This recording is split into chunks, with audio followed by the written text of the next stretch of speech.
Sa makosapa, kumusta na sab higala igsoon ang panalangin grasyag kaluoy sa atong langit ng aman sa gihapon unta ga madagaya no kanatuong tanan. Og usa pa kabutang akong panghinaot nga kini nga atong programa dinhi sa atong YouTube channel nahimong panalangin alang kanimo og sa imong tibuok nga panimalay. Now, paki-share na lang po niini ngadto sa inyong mga kahigalaan, kaparintihan dinhi sa Pilipinas og ngadto sa ubang nasod no aron nga sila mga igsoon ug mga kahigalaan ko dinhi sa Ginoo makapaminaw sa pulong sa Dios. Bino maigsoon alang sa atong mensahe ning gutloa dalhon ako kining usa ka topic nga a very common one. Uluhan kini og kaluwasan or salvation.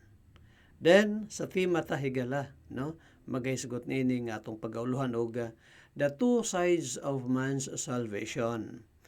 Ang duha ka bahin sa kaluwasan sa tao. Sa bala ang kasulatan maigsoon gisigutan kana nga dunay duha ka bahin sa kaluwasan sa tao. Atong teksto maigsoon atong makita kana sa versikulo 12 o 13 no sa Pilipos kapitulo 2. Philippians chapter 2 and then verse 12 and verse 13.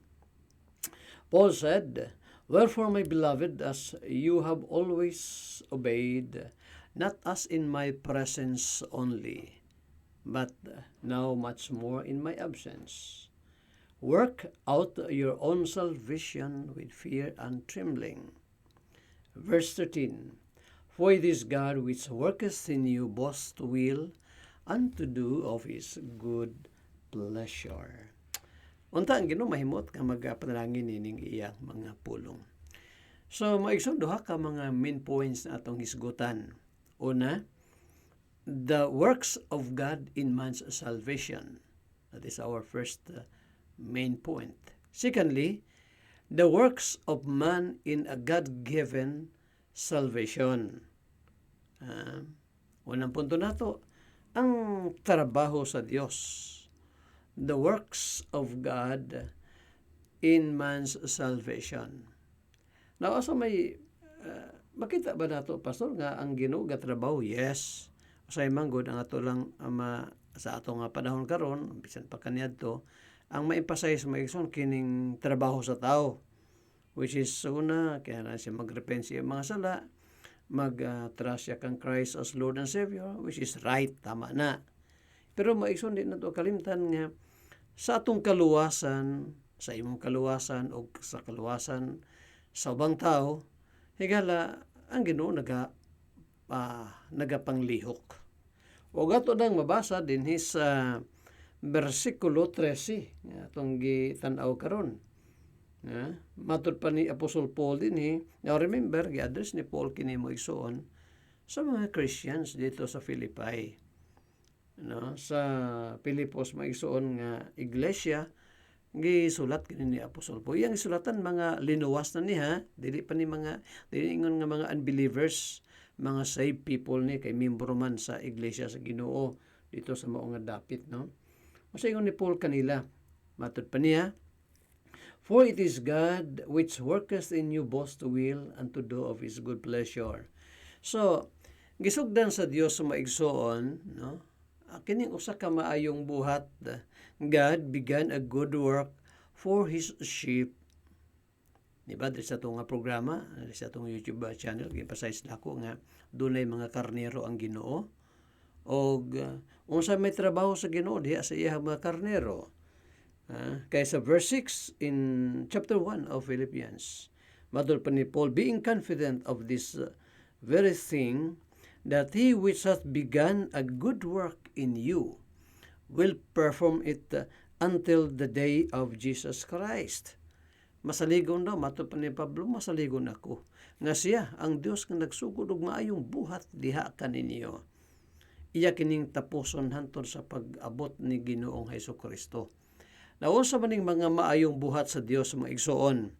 Una, ang Dios maigsoon nagapamili siya katawhan nga tos kaluwasan.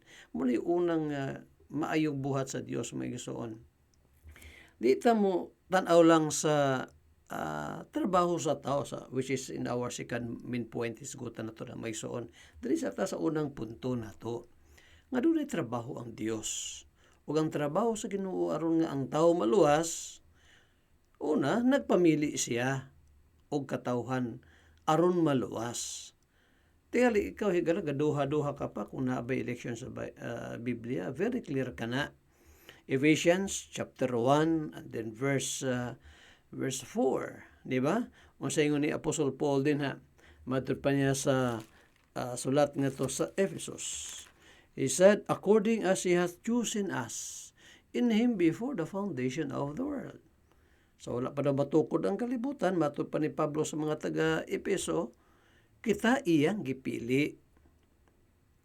Pastor, di ba si Apostle Paul napili siya sa dihang ito kang Kristo Jesus? No, di na mao. Napili si Apostle Paul sa kaluwasan, ingon pa niya sa wala pa matukod ang kalibutan. Kaya lang, wala pa siya to, netong panahon na, ngayang gilotos ang iyang iglesia, wala pa siya to maluwas, pero pinili na siya. Okay, ang eleksyon, i-review nyo maison sa ato ang address channel na to. Taas-taas na atong paghisgot about election. So naasa bala ang kasulatan kana, no? Namili ang Ginoo. 2 Timothy chapter 1. Let us see that verse, no? 2 Timothy and then chapter 1 verse 8 and verse 9. Let us see what the Apostle Paul said to the young Timothy sa iyang ikaduhang sulat. Verse 8 and verse 9. He said, be not thou, 2 Timothy chapter 1, and then verse 8 and 9.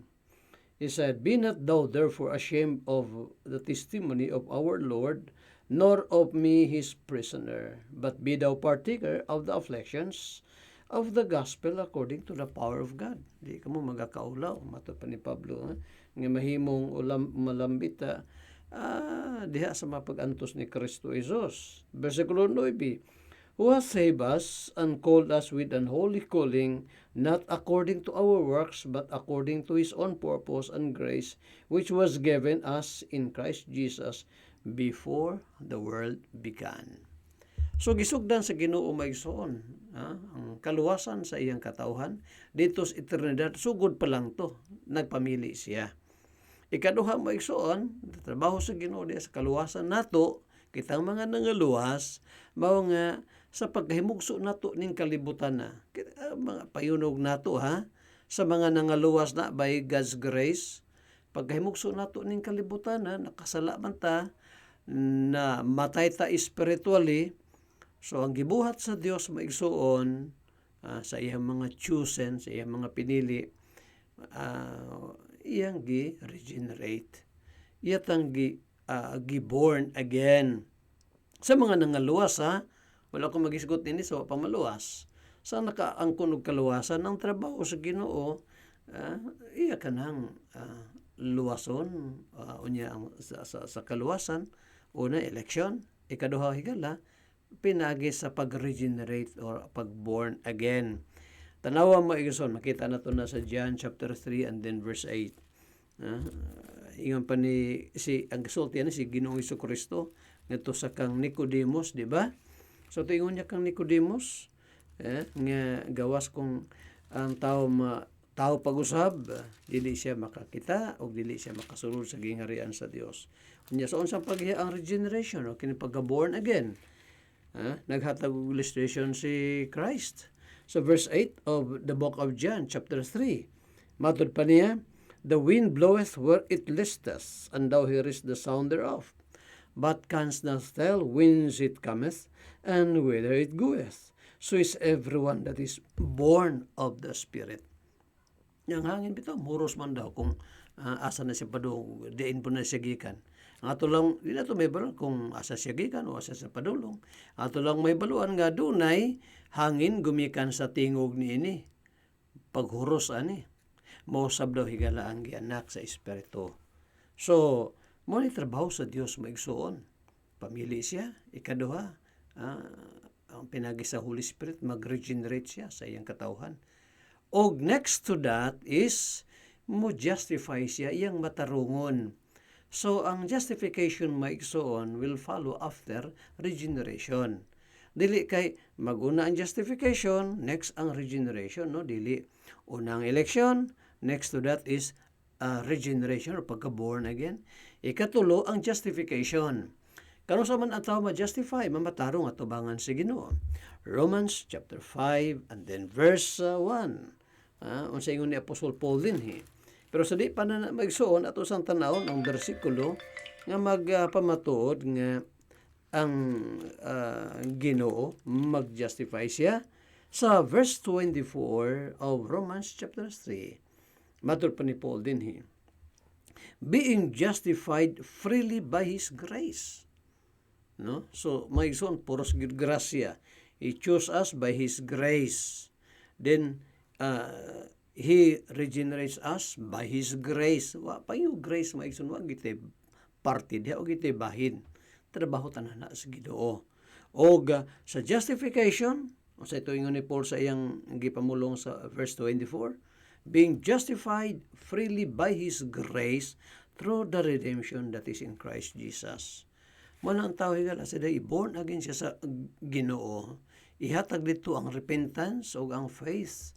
Kay these two, kining duruha maigsoon, na-discuss na to ng programa, puros ni mga gasa sa Dios.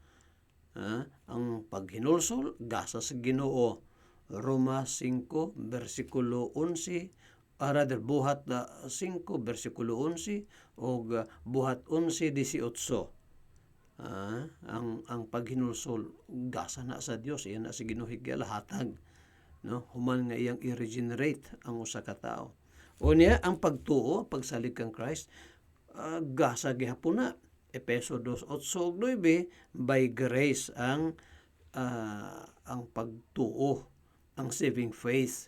Hebrews 12 verse 1 and 2 ang giingon ni Apostol Paul din no?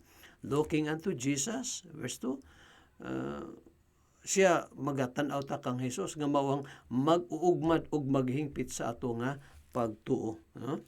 Siya ang author sa ato nga kaluwasan, no? Sa ato nga pagtuo.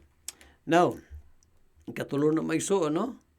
By grace He chose us, by grace He regenerates us, ang mga katawhan sa Ginoo, and then by grace, God justify His people. No? Iyang i-justify ang iyang katawhan. And then, through grace, He glorifies His people. Ito mabasa na sa Romans chapter 8, verse 30.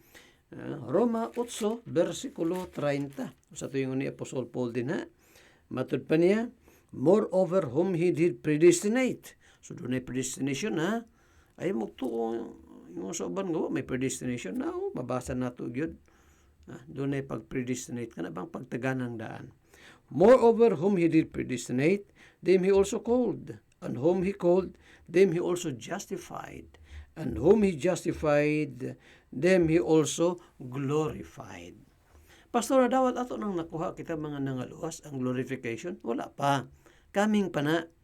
Mabutay pa na maigsoon nga kining this a vile body of ours, kinibang atong lawas sigala nga makasasala, i-change this Ginoo og usa ka lawas nga incorruptible, no? Pero kana siya future pa na, umabutay pa na. Muna nga dunay sa kaluwasan maigsoon, dunay past, dunay present ug dunay future sa salvation. Kini atong lawas, kitang nangaluwas ron, umabutay pa na nga kaluwasan sa atong lawas. Again, usbon ni atong lawas nga madunoton nga to sa lawas nga dili na madunot. So kanang tanan trabaho na sa Dios maigsuon. Kung kita nakahinulsol o nakasalig kang Christ, tuon na sa working sa Ginoo din hinato. Di ba? Book of Ephesians chapter 1 gisulti kana ni Apostle Paul. Na nagpanuo kita gumikan sa trabaho sa Ginoo sa atong kinasuluran. Kining before na ko balik kag basa ning Pilipos 2 maigsoon. Ephesians 1 and then verse 18 and 19. The eyes of your understanding being enlightened, that ye may know what is the hope of His calling, and what the riches of the glory of His inheritance in the saints, Verse 19, and what is the exceeding greatness of His power to usward who believe, according to the working of His mighty power. So, gatrabaho yun ang Ginoo maigsoon. Aron maluwas ta kitang mga gisave niya. Unya, tanawa ang versikulo 13, Pilipos 2:13, atong gibasa ganiya, ato nga teksto. Paul said, for it is God which worketh in you both to will and to do of His good pleasure. Dili sa tong free will maisuon, di na mao. Kaya kung kita lay pasagdan sa Ginoo, di gyud ta mo pili kang Christ maisuon, dili gyud. Tungod kay kita makasala man ta, patay sa sala. Munang si Apostol Paul sa iyang kaluwasan, tanawon mo ng buhat 9 sa pagkaluwas ni Apostol Paul, wa gyud parte iha dito. Kaya una, wa siya mangita, ato siya Jerusalem, pagabot sa dalan sa Damascus, wa siya mangita sa Ginoo aron siya maluwas. Ang iyang gipangita, mga Christians, arong ipadayon niya ang paglutos. Di ba? O ba siya mangita dito? Pero nganong luwas man si Apostol Pablo, kaya naga-work ang Ginoo diha kaniya. Munang unang bahin sa kaluwasan sa iyang katawhan, maigsoon sa Ginoo. Muna unang bahin sa kaluwasan, nagatrabaho ang Ginoo. Karon anita sa ikaduha na to nga main point. So, first point na to ha, the works of God in man's salvation. Now, let's come to our second main point. The works of man in the God-given salvation. Ay, na trabaho, pastor, ang tao? Yes, na. Human siya maluwas. Human sa tong kaluwasan, dili kay, yun, patara lang ta, watay trabaho, dili, oy. Sa mga isuon, sa kaluwasan, sa regeneration, passive ta din ha. Mintag passive, wa tay trabaho diya. Kaya ang pagka-born again, para basa ka ng pag-anak bitaw ka na to sa itong ginikanan, mangutan na ta. Nabalay tayo bahin sa itong paghimugso na to ba, gikas tawangkan sa itong inahan. Nabalay tayo parte dito. Mungita kay balo maigsoon, kung wat sulti sa itong ginikanan nga, anang pitsaha da ita na tao. Di ba? Nahimugso ta nga wala gyud tay kanabang contribution party. Mosab na sa kaluwasan wala tay ato diha repentance siya si Ginoo, ang pagsalig kang Christ trabaho sa Ginoo din hinato. Dunay gigamit ang Ginoo nga mga tao or makadungog ta sa gospel. Wala tay ato diha. Tanan iyan sa Ginoo. Pero human nga masayb ta, mga igsoon dinhi mo come in ang atong trabaho as Christians. Mao ba ni pastor? Yes. Dinhi mo sulod atong trabaho. Moningon ni Paul sa verse 12. Tanawa, Pilipos 2:12. He said, wherefore, my beloved, as you have always obeyed, not as in my presence only, but now much more in my absence, work out your own salvation with fear and trembling. Ang uban mingon pa iyon ni Apostle Paul din ha, nga work out your own salvation, nga trabaho ko nimo na imong kaluwasan. Mo trabaho ka aron ka maluwas. Dili, mali na. Di na mauhigala. Remember, ang gisulatan ni Pablo din sa ako nang giingon ganiha sa atong introduction, gisulatan ni Pablo din ang mga Kristohanon. Gitawag ni Paul sa verse 1 sa chapter 1 diri sa Pilipos og mga saints, mga balaan. Sa ni Paul din verse 1, Paul and Timotheus, the servants of Jesus Christ, to all the saints. Ngadto sa tanan nga mga balaan, mga santos, mga buhi ni ha. Gisulatan ni Pablo ani, to all the saints in Christ Jesus which are at Philippi, with the bishops and deacons. Klaro, no? So, mga linuwas ani gisulatan ni Pablo. Pero ngano kayo siya nga, work out your own salvation.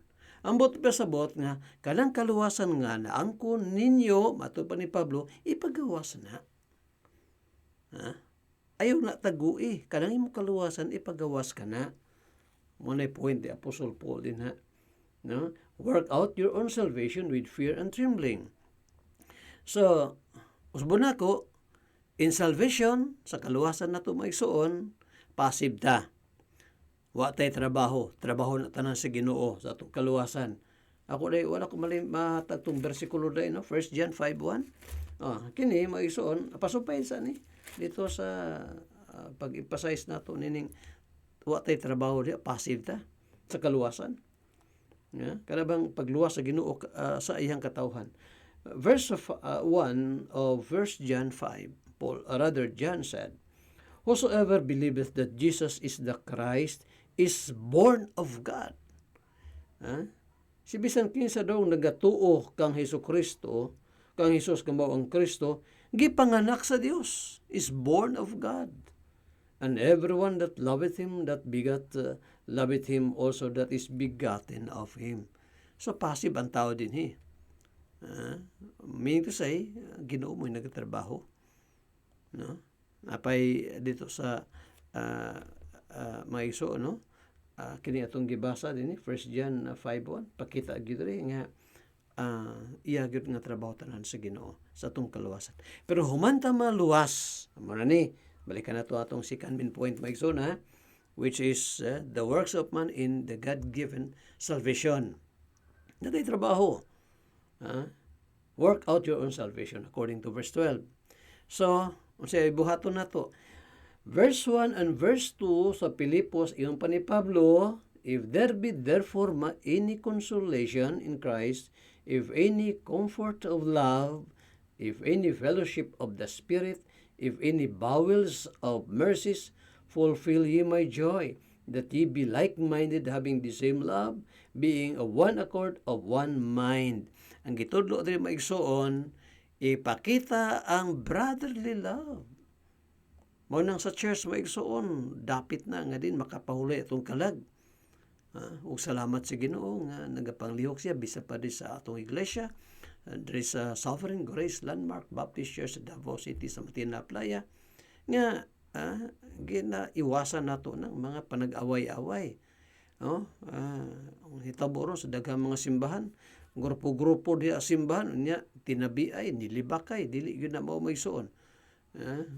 Bago ra kong nakawali sa church ug akong gi-remind na makaigsuonan nga usabaya na sa mahinungdan nga madisiplina ta sa iglesia kung kita mo'y maghatod-hatod sa mga tabi or hinungdan sa panag-away sa mga kaigsuonan, no? So manang bantay gyud ta. Ang iglesia mao ni ang church sa Ginoo, mo'y dapit nga makapahuli atong kalag. Busa matud pa ni Pablo, ipakita ang iyong inigsuon nga paghigugma, no? Brotherly love. Gugmang inigsuon. Ikaduha maigsuon, yung pa ni Apostol Paul, likay ang mga panag-away. Verse 3, "Let nothing be done through strife or vainglory, but in lowliness of mind, let each esteem other better than themselves." Mao kinang sikreto. Aron nga walay panag-away ng mahitabo, dili ta magtandi ay. Mas kuyaw ko sa imo o dili, mali na. Mato pa ni Pablo, magkuntis gani mo paubsanay, dili magpinatas anay, kay diha mang ang kasamok mahitabo. No? So, bawal din ang kanang panag-away o gapag pagarbuhay. No? So, humility must be exercised according to Paul here in verse 3. No? And then our supreme example as far as lowliness is concerned. No? Kanabang magpaubos ta, si Christ ang atong supreme example. Verse 5 of Philippians chapter 2, then up to verse 8. Pilipos 2, versikulo 5, nga to sa 8, si Christ maigsoon, wala gay sa makig-indig, makigtandi sa iyang amahan. Nagpaubos siya. Bisan pagani sa iyang pagpubos ngadto sa kamatayon sa cross. So then mo sakripisyo ta, no? We have to sacrifice ourselves, and that sympathy must be observed also. Tanawa, ngayon ni Paul din sa versikulo 4, "Look not every man on his own things, but every man also on the things of others." No? Ay concern nga to sa uban. And then, we must be contented in life. Kontento ta sa mga butang gihatag kanato sa Ginoo. Verse 14 and verse 15. Now, do all things without murmurings and disputings, that ye may be blameless and harmless, the sons of God, without rebuke, in the midst of a crooked and perverse nation, among whom ye shine as lights in the world. Unya, maigsoon, labaw sa di lamang kay pakita nato, kinibang pagkinabuhi natong, kung si Paul pa sa Titus 3:8, Tito 3:8 maigsoon, we have to maintain good works. Usa sa atong trabaho as Christians, no? Mao nga pag-share sa pulong sa Ginoo. Ngadto sa atong mga labuan sa mga pamaluwas. Pastor, di mo ko ba mo witness, mo share, kay maulaw man ko. O, maulaw ka? Ayaw ka ulaw. Kay atong sundugon si Pablo, yung pa niya, I am not ashamed of the gospel of Christ. Kay mo kining gahom sa kaluwasan. Now, kung palitan, di ka pa kabalo mo share, kanila, ina lang imong mga parinti, mga labuan sa inyong pamaluwas, pagkasating kaluwasan kausaban din sa Ginoo, kaya ang tao ba yung di maluwas maigsoon, kamatay niya, imperno yun na siya. Ina lang nga, tanawa ragod ang atong kanang YouTube channel, i-search lang diha, Andres Atob Jr. niya, makasuod na siya din sa ito ang programa. Then, ato po nag-emphasize niya itong mga programa sa different radio stations. Kanang bahin na maigsoon, no? Makashare ta sa gospel. Kay muna itong trabaho. Pagdipinsa sa pagtuo, doktrina ni Kristo Jesus, matinumanon sa pagpangalagad sa Ginoo, pagtabang sa bulhaton sa Dios, mga pagampo, no? Through our tithes and offerings, sacrificial givings, aron makagoon taning mga bulhaton. Yung na natong lot in life, as God's people, natay trabaho, human sa atong kaluwasan. Maigsoon, lamang ko ito kining atong mensahe. Atong giuluhan og salvation, and then sa mga the two sides of man's salvation. Una, the works of God in man's salvation, o ikaduhang punto nato, the works of man in the God-given salvation. Panhiga natin, ikaw na minor o pagkamasave, karon na ang panahon. Repent of your sins and trust Christ as your Lord and Savior. Mag-pray ta. Salamat, Lord, sa imong mga pulong. Mahimot kong ta magapanalangin ini. In Christ's name we pray. Amen and amen.